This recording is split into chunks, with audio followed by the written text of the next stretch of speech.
Tiago capítulo 1, verso 5. Vamos orar. Senhor Deus e Pai, obrigado por mais um sábado, por estarmos na Tua casa e termos a Tua palavra diante de nós. Precisamos, ó Deus, que o Senhor esteja iluminando nossa mente com Teu Espírito para que venhamos entendê-la conforme a Tua vontade, em nome de Jesus. Amém. Tiago 1, verso 5.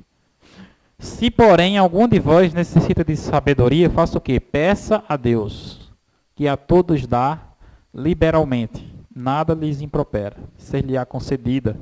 Peça, porém, com fé, em nada duvidando, pois o que duvida é semelhante à onda do mar, impelida e agitada pelo vento. Não suponha esse homem que alcançará do Senhor alguma coisa.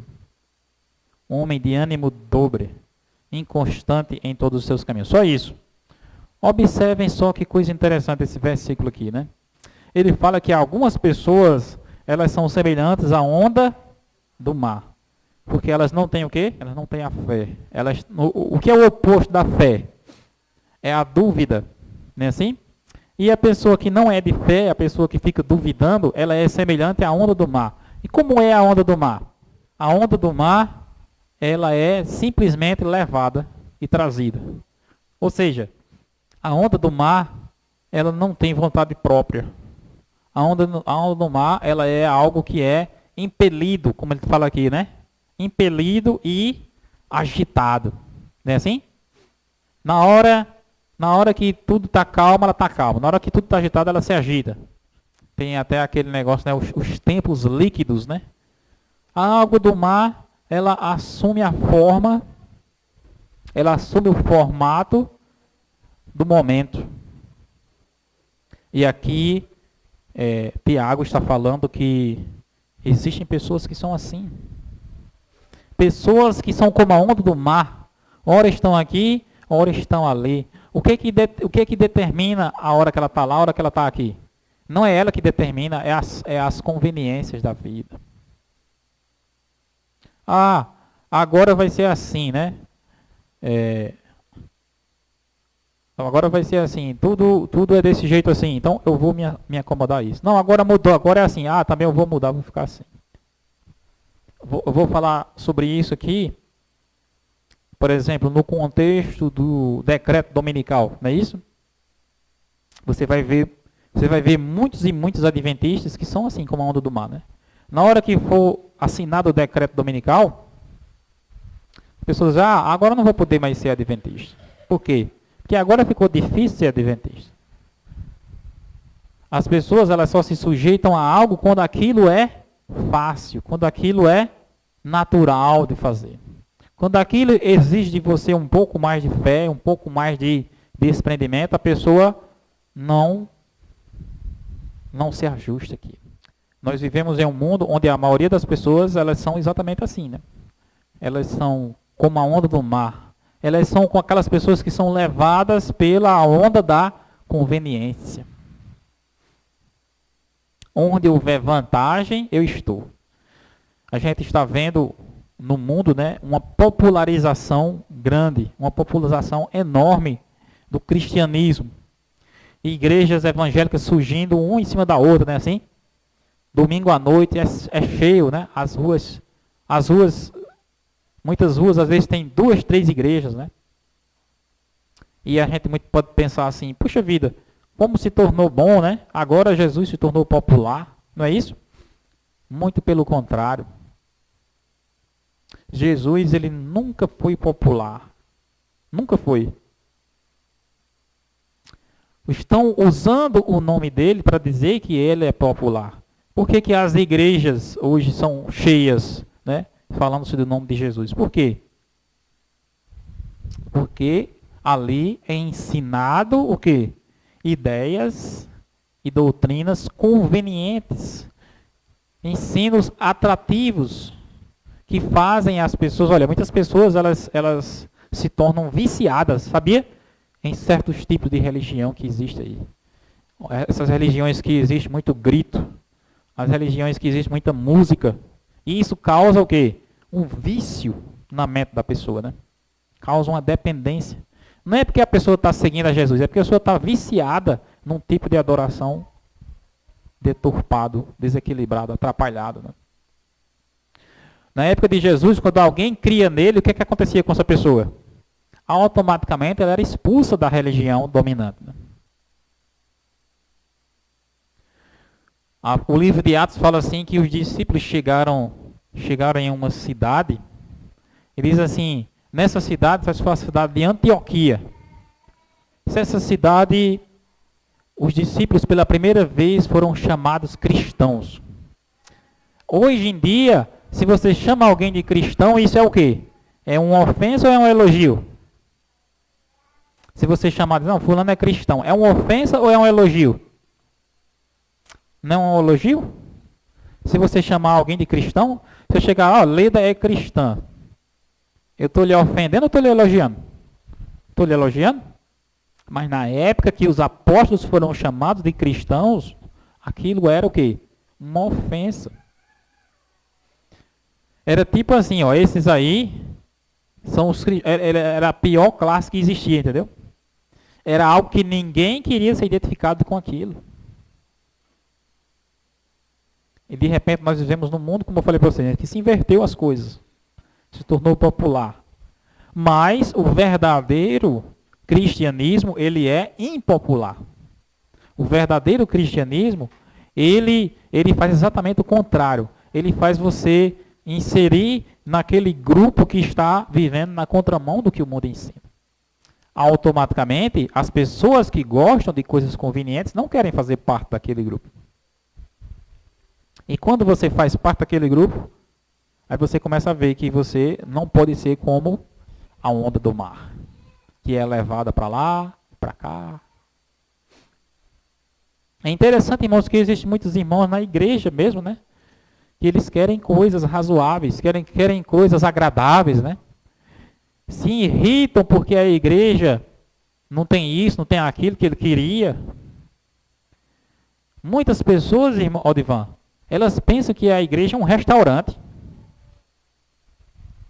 Porque elas querem chegar na igreja e o canto dela tem que estar lá, né? Tomaram meu canto. Tomaram meu canto. E tem que ter aquilo que ela gosta, porque se não tiver, é um restaurante, né? Não, é restaurante, não tem o que eu gosto, não tem um canto para eu estacionar minha moto, não tem um canto para botar meu carro, então não vou mais nem nesse restaurante. Nem assim que muitas pessoas pensam, né? As religiões estimulam isso. E eu e você precisamos entender que não é assim conosco. Nós não fazemos parte aqui da igreja para ser servidos. Nós viemos para, assim como Jesus, viemos para servir. O nosso papel, irmão, é a gente doar e não receber. O nosso papel é a gente contribuir. É a gente se sacrificar, assim como Jesus se sacrificou.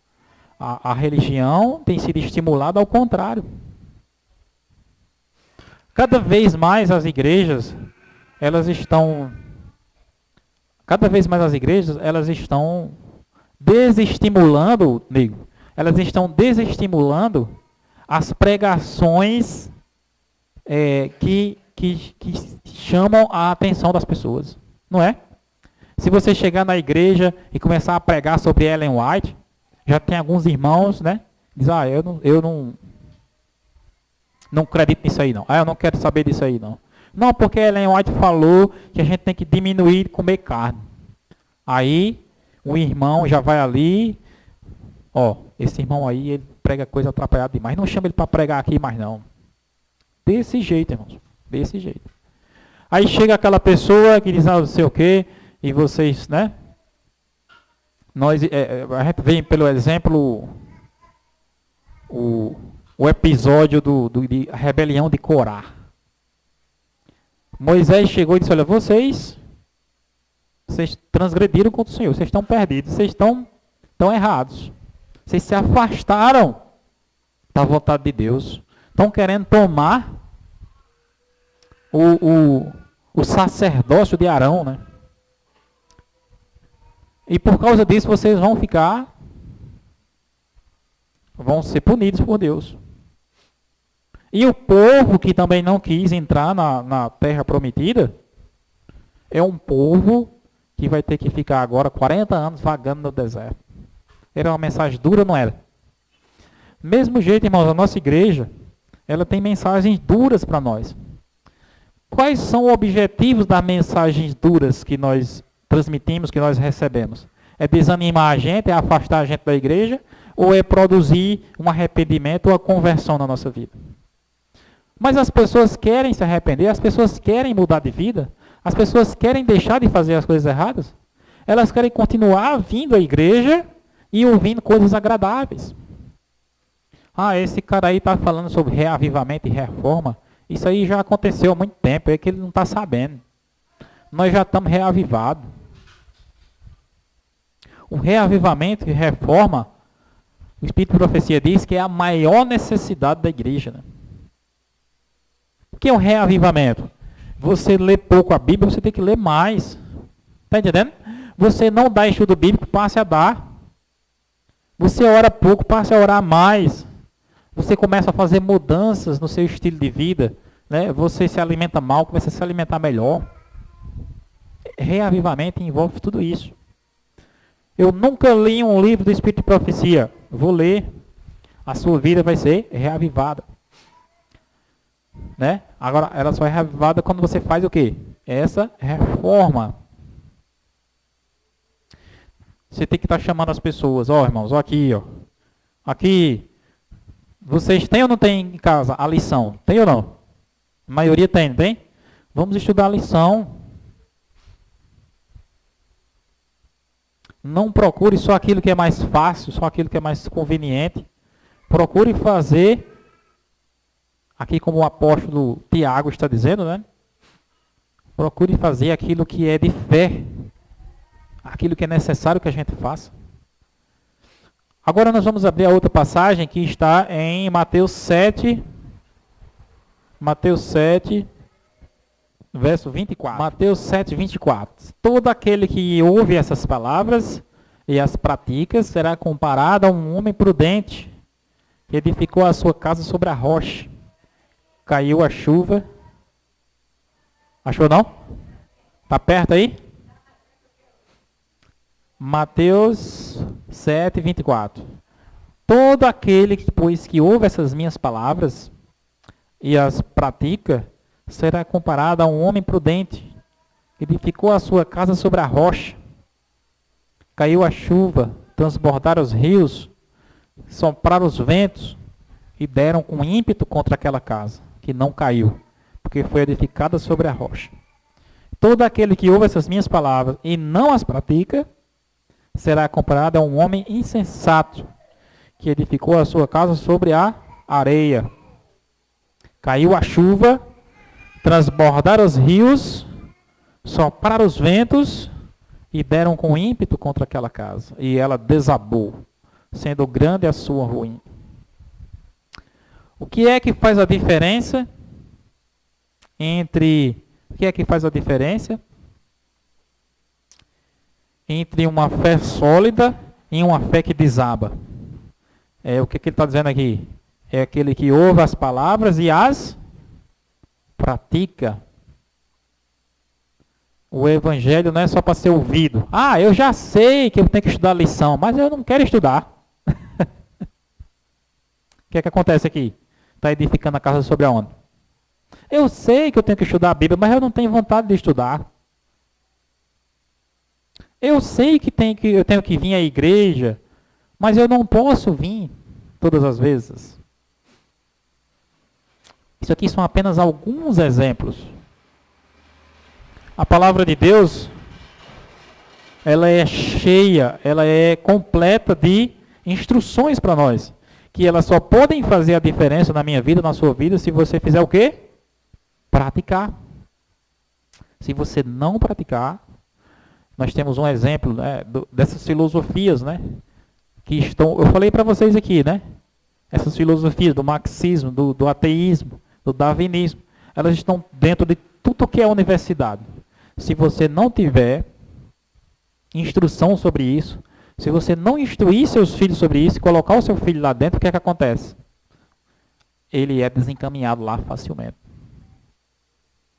Como é que você vai ensinar, como é que você vai saber, né, se você não pesquisa, se você não estuda, se você não descobre a realidade dessas coisas? Como é que o inimigo está agindo dessa forma? E para concluir, nós vamos abrir agora, volta lá em Tiago, né? No mesmo capítulo 1. E a gente vai ler agora o verso 23.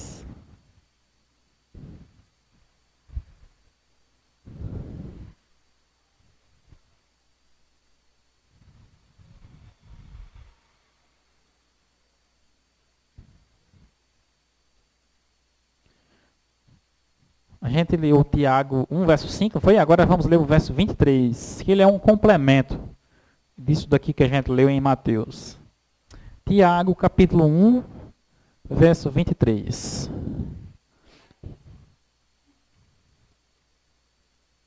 Não sei se vocês sabem, irmão, mas Tiago, esse Tiago aqui que escreveu a Bíblia, ele é irmão de Jesus Cristo. Ele é filho de José. E depois que Jesus subiu ao céu, foi que ele se tornou um apóstolo. Enquanto Jesus esteve vivo na terra pregando, ele não seguia Jesus, né? Depois que Jesus morreu, ressuscitou, subiu ao céu, foi que ele se tornou um apóstolo. Ele se tornou um dos líderes da igreja, né? Tiago 1, 23, achou? Porque se alguém é ouvinte da palavra e não praticante, assemelha-se ao homem que contempla no espelho seu rosto natural. Pois assim mesmo se contempla, se retira, e para logo se esquece de como era a sua aparência. Mas aquele que considera atentamente na lei perfeita, lei da liberdade, e nela persevera, não sendo ouvinte negligente, mas operoso praticante, esse será bem-aventurado no que realizar. Observe bem o paralelo agora que a gente criou aqui, né? A gente começou falando sobre a onda do mar, não foi? Aí depois passou para a casa edificada sobre a rocha, sobre a areia. E aqui fala sobre a pessoa que pratica e a pessoa que contempla no espelho o seu rosto, né? E a pessoa que atenta para a lei da liberdade. A pessoa que não é negligente. A gente pode resumir o seguinte: a pessoa que é como a onda do mar é aquela pessoa que só ouve a palavra, mas não pratica. E a pessoa que pratica a palavra de Deus é a pessoa que é firme, que constrói a sua casa sobre a rocha, né? Porque ela pratica, porque ela segue aquilo que aprendeu. Irmãos, ler a Bíblia é muito fácil. Agora, praticar a Bíblia é outra coisa. Aí começa a ficar mais complicado, né? Quando você lê a Bíblia, você começa a ser responsável por aquilo que lê. Porque a palavra de Deus, ela coloca uma bênção sobre aquele que lê, mas coloca uma maldição sobre aquele que não pratica. Você lembra do livro de Apocalipse que ele começa dizendo assim: bem-aventurado aquele que lê, né? Bem-aventurado aquele que ouve, não é assim? E bem-aventurado aquele que guarda, que é guardar. É seguir, é praticar, exatamente como você leu e como você ouviu. Porque se você ouvir, e se você ler, mas você não praticar, e esse é o conflito no qual vive a igreja hoje, no tempo do fim, né? As pessoas que só querem ouvir, só querem saber, mas não querem praticar. Estão edificando sobre a areia. Como eu falei para vocês aqui, o Evangelho de Cristo, irmãos, ele nunca foi popular. A igreja adventista, ela é uma igreja extremamente impopular no meio evangélico, não é isso? É acusada de tudo no mundo que você já ouviu falar, né? E cada vez mais vai ser assim. Existem algumas pessoas que se incomodam com isso. Mas a gente não deveria se incomodar. Por quê? O Evangelho, ele deixa claro que todas as pessoas que são mal vistas, todas as pessoas que são perseguidas, é um sinal de que elas estão no caminho certo. A gente deveria se incomodar Se fosse o contrário, se a gente tivesse sendo bem aceito, bem recebido, né? Era um sinal. Como a gente falou aqui, essas filosofias, as teorias, né? O evolucionismo, ele é bem aceito ou ele é rejeitado? O evolucionismo é bem aceito, é bem recebido em tudo que é escola, né? Em tudo que é filosofia, em tudo que é ensino. O marxismo, essa filosofia do evolucionismo, o marxismo e o ateísmo, o marxismo mais ainda, né? Porque ele é uma filosofia que ele não se preocupa tanto em se apresentar, ele se preocupa em se infiltrar, né? Ele se infiltra em tudo que é lugar, aí usam palavras, né? Usam palavras bonitas e agradáveis para fazer parecer que não é ele. Por exemplo, uma palavra que o marxismo gosta de usar muito é a palavra democracia, né? A palavra democracia é boa ou é ruim? Vamos dizer assim, não, fulano é uma pessoa democrática. É uma pessoa boa ou ruim? Não é uma pessoa boa, né? E eles gostam de usar essa palavra democracia para dizer que eles são democráticos. Aí você vai para Cuba, você vai para a Coreia do Norte, o que é que não existe lá? Democracia é o que não existe. No entanto, nos países onde eles querem infiltrar a democracia, eles usam, né, para infiltrar, para iludir, para ludibriar. Essa é a estratégia do inimigo. A mesma coisa, irmãos, da mesma forma, ocorre na fé religiosa, né? As pessoas, elas gostam de ouvir coisas agradáveis. Eu sempre gostei de estudar sobre o que a Bíblia apresenta, né? Sobre o que a palavra de Deus mostra. Não importa o que seja. Eu comecei a ler a Bíblia, né? E mais cedo ou mais tarde eu comecei a estudar sobre o sábado. A Bíblia fala sobre o sábado. E eu comecei a estudar sobre o sábado, Ivan. Assim que eu comecei a estudar sobre o sábado, eu comecei a ver um ataque, né? Um ataque completo. De todos os lados, pessoas questionando o quê? O ensinamento do sábado. Nas religiões ao redor, né? Não, porque é isso, Jesus trabalhou no sábado e foi assim, e ele curou no sábado, e o sábado era só para o judeu. E eu cheguei num lugar que o cara disse assim, não, isso aí era um fardo pesado, né? Que Deus nos libertou disso. É um fardo pesado que havia sido colocado sobre o povo, o qual Deus nos libertou. Eu disse, não, mas eu vou procurar estudar realmente o que é que a palavra... Qualquer pessoa, Divan, que for estudar sobre o sábado na Bíblia, ela vai perceber que o sábado não é isso. O sábado não é um fardo pesado. O sábado não é algo que Deus colocou para nos prejudicar. Não é algo que Deus pede de nós para nos castigar. O sábado ele é exatamente o contrário. Ele é tudo de bom. Mas existe uma característica do sábado. Existe uma característica que faz toda a diferença. Que característica é essa? O sábado, ele é extremamente impopular. Por quê? Aí eu percebi que as pessoas começaram a criar filosofias, começaram a criar ataques sobre o sábado, não porque ele fosse errado, mas por quê? Porque ele era o quê? Impopular.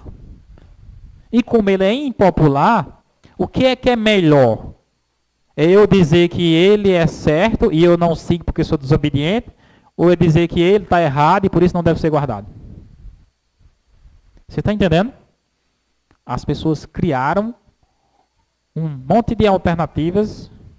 Acontece exatamente assim conosco, né? Quando a gente envereda pelo caminho errado, você não vai dizer que aquele caminho é errado, você vai criar uma filosofia, né, para causar uma desculpa naquilo.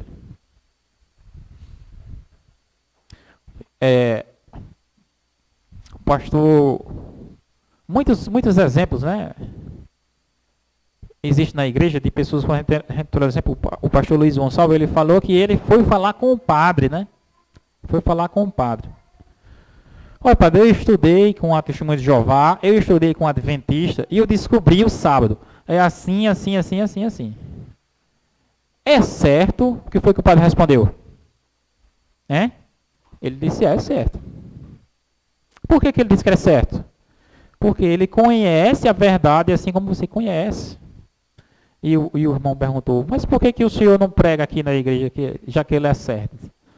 Porque, como é que eu vou fazer isso? Ele ia continuar sendo padre se ele fizesse isso? Não ia.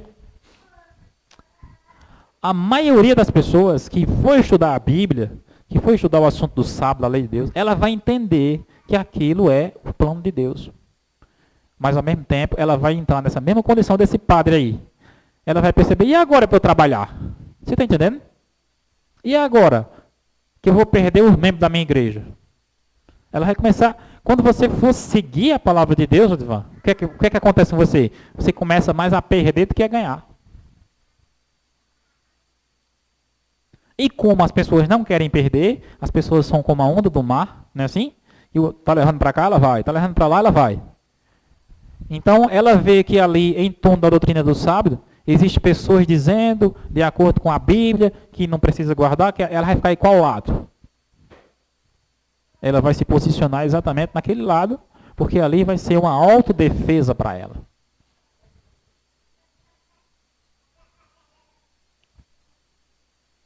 Estão edificando sobre a areia. No tempo do fim, nós vamos ver cada vez mais isso acontecendo. Conforme vai se aproximando o conflito final, mais estreito vai ficando o caminho, mais o inimigo vai usando todo tipo de ataque para desanimar aqueles que seguem a palavra de Deus. E aí vai ser firme o contraste. As pessoas que se colocarem do lado de Deus, elas não vão ficar por causa de conveniência, não. Elas vão ficar apesar das inconveniências. Elas vão permanecer apesar das perseguições. Apesar das críticas. No entanto, com o povo de Deus sempre esteve e sempre estará o quê? A verdade. A Bíblia como ela é. Não precisa se aprofundar muito. Onde você encontrar pessoas que sejam sinceras, que desejem descobrir o que a Bíblia diz, apesar dos desejos dela, né? Ali a palavra de Deus vai fluir. A palavra de Deus vai frutificar.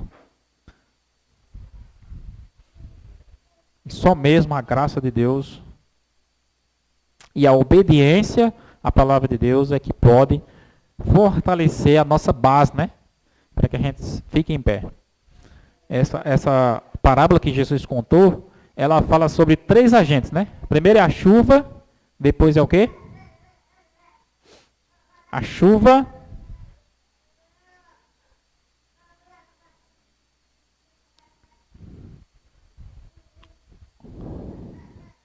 veio a chuva, transbordou os rios e sopraram os ventos. A chuva, os rios e os ventos são símbolos das provas, né? Das tribulações que vêm sobre nós. E é interessante aqui que Jesus fala que a chuva, os rios e os ventos, eles caem só sobre quem é de Deus, é isso? Não. Eles caem só sobre quem obedece à Bíblia, não. Todas as pessoas, elas são, mais cedo ou mais tarde, a enxurrada vem descendo. A enxurrada sai levando tudo aquilo que não está o quê?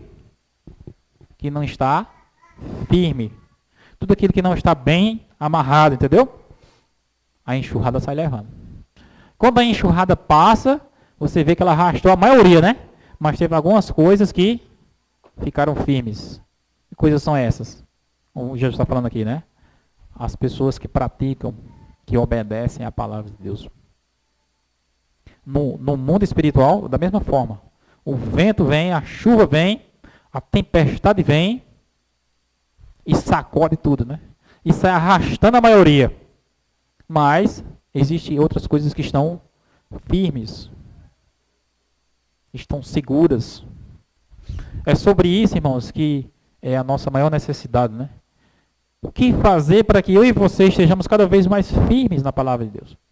A igreja adventista, não sei se você sabe disso, mas a igreja adventista é uma igreja que tem um dos maiores índices de apostasia entre todas as igrejas. Batiza 10, sai 11. É uma apostasia impressionante. Por quê? Porque a pessoa não é ensinada, não é educada a o quê? Se firmar. Como é que eu e você podemos nos firmar na palavra de Deus? Estudou, praticou, entendeu? Leu, praticou. E só por meio da obediência e a prática, né, na palavra de Deus é que a gente vai adquirindo firmeza, irmãos. Não é segredo, não é mistério, é a realidade para qualquer um de nós. E pensando nisso, irmãos,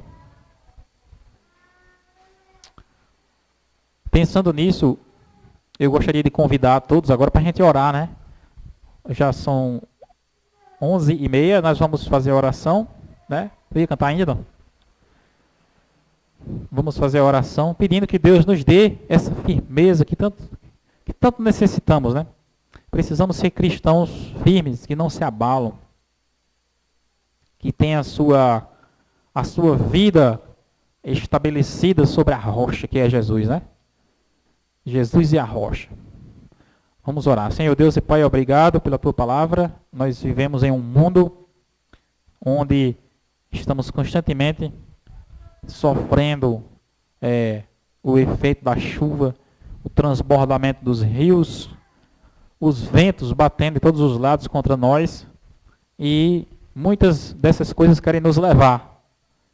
E nós pedimos que o Senhor nos ajude a ser como esse homem sábio, esse homem prudente, que edificou a sua casa sobre a rocha, porque praticou a palavra de Deus. A Tua palavra, ó Deus, está sempre diante de nós, e é um desafio para nós, ó Deus, é praticá-la. E o Senhor nos ajude, ó Deus, a buscar força que vem de Ti, porque na nossa própria força nós não conseguimos. Somente por meio da força que vem de Ti é que nós podemos ser obedientes, podemos estar estabelecidos em algo seguro que é o Senhor. Vivemos em meio a uma confusão muito grande no mundo religioso. Vivemos no meio de um povo que é muito impopular, que prega doutrinas muito impopulares. E sabemos que é exatamente aqui que o Senhor deseja que estejamos. É aqui que o Senhor está conosco. E o Senhor prometeu estar conosco todos os dias, até o fim. E nós queremos, ó Deus, continuar ao Teu lado. E o Senhor nos capacite, nos prepare. Que o Senhor nos qualifique a podermos estar prontos para enfrentar qualquer tribulação que venha, permanecer firmes ao Teu lado. Abençoe para que a Tua igreja fortaleça a fé cada vez mais. Em nossa vida venha a haver um reavivamento e uma reforma de que tanto precisamos. É o que nós pedimos e já agradecemos. Em nome de Jesus. Amém. Muito bem. Que Deus abençoe a todos. Amanhã estaremos reunidos na igreja do Jatobá. Não esqueça, viu?